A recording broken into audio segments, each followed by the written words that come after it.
السلام علیکم ورحمۃ اللہ وبرکاتہ۔ حضرات، میں اللہ تعالیٰ کی توفیق کا شکر گزار ہوں اور آپ حضرات کی عزت افزائی کا بھی شکر گزار ہوں۔ آپ سب نے ہمارے اور ہماری ٹرسٹ کی ٹیم کی ہمت افزائی فرمائی،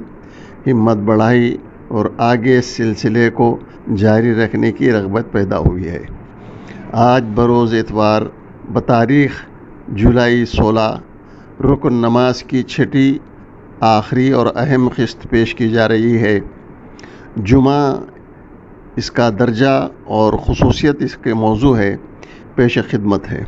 سامعین سے گزارش ہے کہ برائے مہربانی اپنی قیمتی وقت میں سے تھوڑا سا وقت فارغ کر کے اس پارٹ کو ضرور اور دھیان دے کر مکمل ویڈیو سنیں۔ عام طور پہ یہ ایسی خصوصی احکامات جو رسول اللہ صلی اللہ علیہ وسلم نے جمعہ کے دن خطبات کس طرح دیتے تھے اور جمعہ کی کیا کیا آداب ہیں، اس پارٹ میں پیش کیا جا رہا ہے۔ آخر میں سامعین سے گزارش ہے کہ اس قسط نمبر 6 کو زیادہ سے زیادہ شیئر کریں تاکہ عوام الناس کو جمعے کے دن کی اہمیت معلوم کروا کر آپ خوب اجر و ثواب حاصل کر سکیں گے۔ انشاءاللہ تعالی آئندہ اتوار 23 جولائی کو مرشدی حضرت سید ابوالحسن علی حسنی ندوی رحمۃ اللہ علیہ کی اہم تقریروں اور مضامین جن کا تعلق ذات نبی صلی اللہ علیہ وسلم اور آپ صلی اللہ علیہ وسلم کی سیرت پاک سے ہے، شروع کی جائے گی۔ خاکسار مصلح الدین احمد۔ بسم اللہ الرحمن الرحیم۔ جمعہ، اس کا درجہ اور خصوصیات۔ جمعہ کی نماز بہت سے ایسے آداب، ترغیبات اور متعدد ایسی خصوصیات اور اضافوں پر مشتمل ہے جن کی وجہ سے اس کی جلالت شان اور عظمت میں بہت اضافہ ہو گیا ہے، اور ان سے عبادات اور تقرب الی اللہ، مسلمانوں کی وحدت اور تعاون علی البر والتقوی کا نیا جذبہ اور ولولہ پیدا ہوتا ہے۔ اللہ تعالیٰ کا ارشاد ہے، یا ایہا الذین آمنوا اذا نودی للصلاة من یوم الجمعة فاسعوا الی ذکر اللہ وذروا البیع ذالکم خیر لکم ان کنتم تعلمون۔ آیت کا ترجمہ ہے، اے ایمان والو، جب جمعے کے دن اذان کہی جائے تو نماز کے لیے چل پڑا کرو، اللہ کی یاد کی طرف، اور خرید و فروخت چھوڑ دیا کرو، یہ تمہارے حق میں بہتر ہے اگر تم کچھ سمجھ رکھتے ہو۔ حدیث شریف میں ہے، من ترک ثلاث جمع تہاونا بہا طبع اللہ علی قلبہ، جو 3 جمعے سستی و سہل انگاری میں چھوڑ دیتا ہے، اللہ تعالیٰ اس کے دل پر مہر لگا دیتا ہے۔ دوسری حدیث میں ہے، لَيَنْتَهِيَنَّ أَقْوَامٌ عَنْ وَدْعِهِمُ الْجُمُعَاتِ أَوْ لَيَخْتِمَنَّ اللَّهُ عَلَى قُلُوبِهِمْ ثُمَّ لَيَكُونُنَّ مِنَ الْغَافِلِينَ۔ بعض آ جائیں لوگ جمعہ چھوڑنے سے، ورنہ مہر لگا دے گا اللہ تعالیٰ ان کے دلوں پر، پھر ہو جائیں گے غافلوں میں سے۔ دوسرے موقع پر ارشاد ہے، لَقَدْ هَمَمْتُ أَنْ آمُرَ رَجُلًا لَيُصَلِّي بِالنَّاسِ ثُمَّ أَحْرِقُ عَلَى رِجَالٍ يَتَخَلَّفُونَ عَنِ الْجُمْعَةِ بُيُوتَهُمْ۔ مجھے خیال ہوتا ہے کہ میں ایک آدمی کو حکم دوں کہ وہ نماز پڑھائے، پھر اس کے بعد ان لوگوں کے گھروں کو آگ لگا دوں جو جمعہ چھوڑ کر بیٹھ رہے ہیں۔ جمعے کی نماز کے لیے غسل کرنے، مسواک کرنے، خوشبو لگانے اور زیادہ سے زیادہ پاکی و نظافت کا اہتمام کرنے کا حکم ہے، اور اس میں نماز سے قبل خطبہ بھی دیا جاتا ہے۔ رسول اللہ صلی اللہ علیہ وسلم جمعے کا جو خطبہ دیتے تھے وہ کوئی ایسا تقلیدی اور روایتی خطبہ نہ تھا جس میں نہ زندگی ہوتی ہے، نہ روح، اور نہ کوئی پیغام و رہنمائی، بلکہ وہ زندگی اور واقعات کے ساتھ بالکل ہم آہنگ ہوتا تھا۔ حضرت جابر رضی اللہ تعالیٰ عنہ فرماتے ہیں رسول اللہ صلی اللہ علیہ وسلم جب خطبہ دیتے تھے تو آپ کی چشم مبارک سرخ ہو جاتی تھی، آواز بلند ہو جاتی تھی، ایسا معلوم ہوتا تھا کہ جیسے آپ کسی لشکر سے ڈرا رہے ہیں کہ صبح کو اس کا حملہ ہونے والا ہے، شام کو ہونے والا ہے۔ علامہ ابن القیم رحمۃ اللہ علیہ زاد المعاد میں لکھتے ہیں آپ اپنے خطبے میں اپنے اصحاب کو اسلام کے اصول و قواعد اور شرائع کی تعلیم دیتے تھے، اور اگر کوئی امر و نہی کا معاملہ ہوتا تھا تو امر و نہی فرماتے تھے۔ اپنے زمانے کے اماموں اور خطیبوں پر تنقید کرتے ہوئے کہتے ہیں پھر اس پر ایک طویل زمانہ گزر گیا، نور نبوت لوگوں کی نگاہوں سے اوجھل ہونے لگا، شرائع و احکام کی جگہ رسوم و عادات نے لے لی جن کو ان کے حقائق و مقاصد کی رعایت کے بغیر ادا کیا جانے لگا۔ لوگ صرف اس کی ظاہری صورت کی نگہداشت اور نوک پلک درست کرنے میں لگ گئے۔ ان رسوم و اشکال کو انہوں نے سنت کا درجہ دے دیا اور ان مقاصد سے دستکش ہو گئے جن سے ادنا غفلت اور جس میں ادنا تغیر جائز نہ تھا۔ انہوں نے اپنے خطبوں کو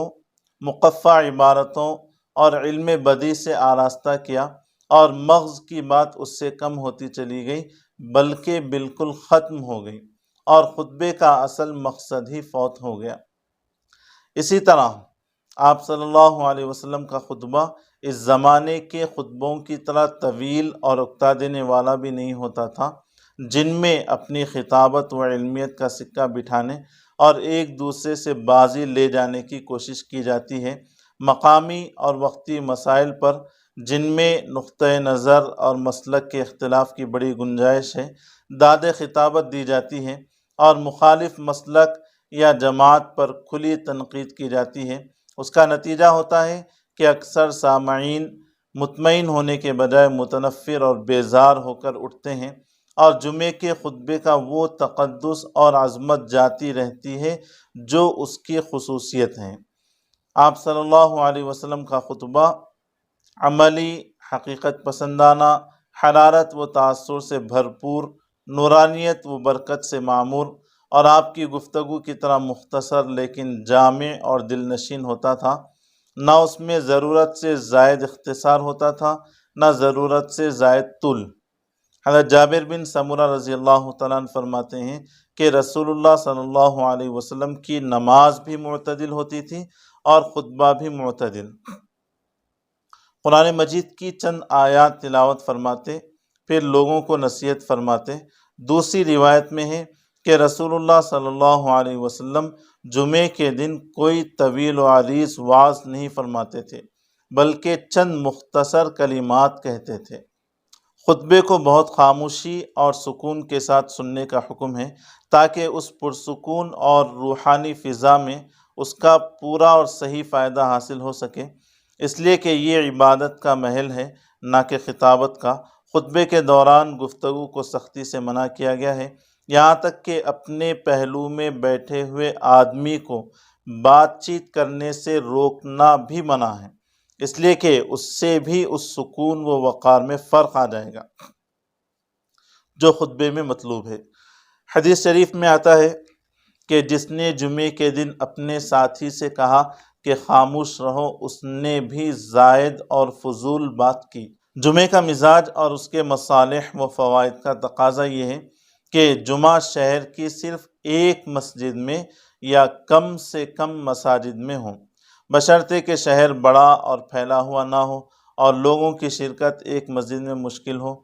اور تمام مسلمان ہفتے میں ایک بار ایک جگہ جمع ہوں۔ اس سے ایک طرف اتحاد و اخوت کے رشتے کو مضبوط کرنے میں مدد ملے گی، دوسری طرف اس جماعت کی بدولت مسلمانوں کے عقائد و اعمال تحریف و فساد سے محفوظ رہیں گے۔ لیکن مسلمانوں نے اس مسئلے میں بہت سہل انگاری اور سستی و غفلت سے کام لیا ہے، اور اس کے نتیجے میں جمعہ کی تاثیر و قوت، اہمیت و افادیت اور عظمت و شوکت خاصی حد تک کم ہو گئی ہے۔ جمعہ ہفتے کی میزان ہے۔ ایک ذمہ دار، مشغول اور زندگی کے تقاضوں اور مطالبوں اور انسانی حقوق سے لدے اور تھکے ہوئے انسان کے لیے ایک ایسے دن کی ضرورت تھی جس میں اس کے اندر نئی ہمت اور نیا حوصلہ پیدا ہو اور وہ عبادت و تقرب الہی کے کاموں کو زیادہ دلچسپی، سکون اور فراغت کے ساتھ ادا کر سکے اور دل کے اس زنگ کو صاف کر سکے جو ہفتے بھر کی بے احتیاطیوں اور لغزشوں سے دل پر لگتا رہتا ہے۔ وہ اپنے اس دن کو اس طرح کارآمد بنائے کہ اس کی روشنی، برکت اور نورانیت بقیہ تمام دنوں میں سرایت کر جائے، یا دوسرے الفاظ میں بقیہ سارے دن اس کے سائے میں آ جائیں اور اسی کے حکم میں سمجھے جائیں۔ یہ دن ہفتے میں جمعہ، رمضان میں شب قدر اور بقیہ تمام مہینوں میں رمضان ہے۔ علامہ ابن القیم رحمۃ اللہ علیہ اس نقطے کی طرف اشارہ کرتے ہوئے لکھتے ہیں، وہ یعنی جمعہ ایسا دن ہے جس میں عبادت کے لیے اہتمام و یکسوئی مستحب ہے، نیز متعدد واجبات و مستحبات میں اس کو دوسرے دنوں پر فضیلت و امتیاز حاصل ہے۔ اللہ تعالیٰ نے ہر ملت کے لیے ایک دن رکھا تھا جس میں لوگ دنیا کی دلچسپیوں اور مشغلوں سے علیحدہ ہو کر اپنے آپ کو عبادت کے لیے فارغ کر سکیں۔ جمعہ اسی طرح ایک عبادت کا دن ہے۔ دنوں میں اس کی وہ حیثیت اور قدر و منزلت ہے جو مہینوں میں رمضان کی ہوتی ہے۔ اس میں جو ساعت اجابت، قبولیت دعا کی خاص ساعت ہے، اس کی وہ حیثیت ہے جو رمضان میں شب قدر کی۔ اس لحاظ سے جس کا جمعہ اچھی حالت میں گزرا اس کے ہفتے کے باقی دن بھی اچھے ہو جائیں گے، اور جس کا رمضان اچھی طرح گزرا اور صحیح و سالم محفوظ رہا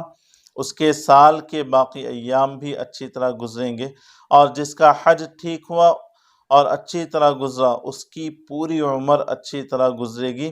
پس جمعہ کا دن ہفتے کی میزان ہے، رمضان سال کی میزان ہے، اور حج پوری عمر کی میزان ہے، اور توفیق خدا کے ہاتھ میں ہے۔ عیدین کی نماز اور ان کی اسلامی خصوصیات۔ دنیا کی تمام قوموں اور ملتوں میں سالانہ تہوار اور تقریبیں آزادی و بے قیدی اور لذت و تعیش کے دن مانے گئے ہیں۔ بے حیائی و بے شرمی، لذت و ہوس، لہو و لعب اور سیر و تفریح کا مبالغہ آمیز رجحان ان کا شعار اور ان تقریبات کا موضوع بن گیا ہے، یہاں تک کہ یہ تہوار عبادت کے معنی و مفہوم کے بالکل مخالف، سنجیدگی و متانت سے عاری اور خشوع و انابت سے یکسر خالی ہو گئے ہیں۔ اس کے برعکس یہ دونوں عیدین، عید الفطر اور عید الاضحیٰ، جو شارع نے انسانی فطرت کی تسکین اور حقیقت کے اعتراف کے طور پر مسلمانوں کو عطا کی ہیں، یکسر دینی و روحانی رنگ میں رنگی ہوئی ہیں۔ عیدین کی نماز میں زائد تکبیرات اور نماز کے بعد خطبے کا حکم ہے، اور نماز سے قبل راستے میں زیادہ سے زیادہ تکبیر مسنون ہے، اور عید الفطر کی نماز سے قبل صدقہ فطر اور عید الاضحیٰ کی نماز کے بعد قربانی کرنے کا حکم ہے۔ عید کی نماز کی اصل یہ تھی کہ مسلمان جس طرح ہفتے میں ایک بار جمعے کے لیے جمع ہوتے ہیں، اسی طرح سال میں 2 بار ایک کھلے اور وسیع میدان میں جمع ہوں، لیکن اس میں بھی مسلمانوں نے جمعے کی طرح غفلت اور سہل انگاری سے کام لیا، اور ہر چھوٹی بڑی مسجد میں عید کی نماز پڑھی جانے لگی۔ اس کی وجہ سے اس نماز کا بھی وہ اثر جاتا رہا، اور بہت سے وہ مقاصد فوت ہو گئے جو شریعت کے پیش نظر تھے۔ علامہ ابن القیم رحمۃ اللہ علیہ لکھتے ہیں، رسول اللہ صلی اللہ علیہ وسلم عید کی نماز اس عیدگاہ میں ادا فرماتے تھے جو مدینے کے مشرقی دروازے پر ہے۔ یہ وہ مصلی ہے جہاں حجاج کا محمل اتارا جاتا ہے۔ آپ نے عید کی نماز اپنی مسجد میں صرف ایک بار پڑھی، وہ بھی بارش کی وجہ سے، لیکن معمول عیدگاہ ہی میں نماز پڑھنے کا رہا۔ حضرت شاہ ولی اللہ صاحب رحمۃ اللہ علیہ عیدین اور اس کے اہتمام و احکام کی حکمت بیان کرتے ہوئے لکھتے ہیں، ہر ملت کے لیے ایک ایسا مظاہرہ اور اجتماع ضروری ہوتا ہے جس میں اس کے سب ماننے والے جمع ہوں، تاکہ ان کی شوکت و کثرت تعداد ظاہر ہو، اور اسی لیے عیدین میں تمام لوگ حتیٰ کہ عورتوں اور بچوں کا نکلنا بھی مستحب قرار دیا گیا ہے۔ ان کو عیدگاہ سے علیحدہ ایک جگہ بیٹھنے اور مسلمانوں کی دعوت و اجتماع میں شریک ہونے کا حکم ہے، اور اسی لیے رسول اللہ صلی اللہ علیہ وسلم جانے میں دوسرا اور آنے میں دوسرا راستہ اختیار فرماتے تھے، تاکہ مسلمانوں کی شان و شوکت کا نقشہ دونوں طرف کے لوگوں کے سامنے آ جائے۔ بدعت، تحریف اور انتشار سے حفاظت کے لیے جمعہ اور جماعت کی اہمیت و ضرورت۔ جمعہ اور جماعت کا اس دین کی سلامتی و حفاظت اور اسلامی شریعت اور دینی ماحول کی ان بنیادوں کی بقا و استحکام میں بڑا دخل ہے جو رسول اللہ صلی اللہ علیہ وسلم اور آپ کے اصحاب کرام امت کے لیے چھوڑ گئے تھے۔ اس کی وجہ سے یہ دین تحریفات کا شکار ہونے اور بازی جے اطفال بننے سے محفوظ رہا۔ اگر خدا نخواستہ مسلمان یہ دو چیزیں جمعہ اور جماعت ترک کر دیتے اور اپنے اپنے گھروں میں نماز ادا کر لیا کرتے تو اس وقت ان نمازوں کی شکل و صورت تک پہچانی نہ جاتی،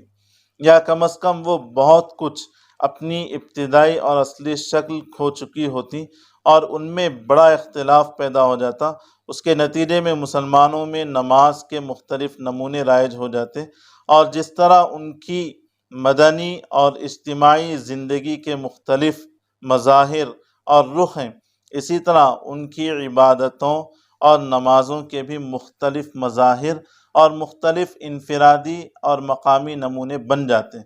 اور یہودیت و نصرانیت اور ہندوستان کے مشرکانہ مذاہب کی طرح ہر شہر اور ہر ملک کے مسلمان ایک نئی طرز کی نماز پڑھتے نظر آتے۔ اس لحاظ سے جماعت عبادات میں وحدت و یکسانی اور احکام کی حفاظت کا بہت اہم اور مؤثر ذریعہ ہے۔ ان مذکورہ بالا حکمتوں اور مصلحتوں نیز اور بہت سے دوسرے مصالح کی بنا پر، جن کو اللہ تعالیٰ کے سوا اور کوئی نہیں جانتا، جماعت سے نماز انفرادی نماز سے بدرجہ افضل قرار دی گئی ہیں۔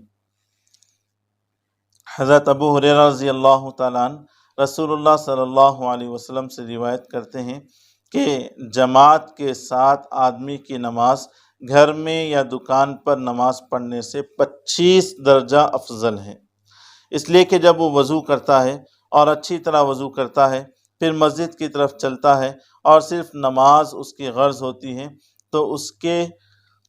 ہر قدم پر ایک درجہ بلند کیا جاتا ہے اور ایک گناہ معاف کیا جاتا ہے۔ جب وہ نماز شروع کرتا ہے تو جب تک وہ اپنے مصلی سے نہیں ہٹتا،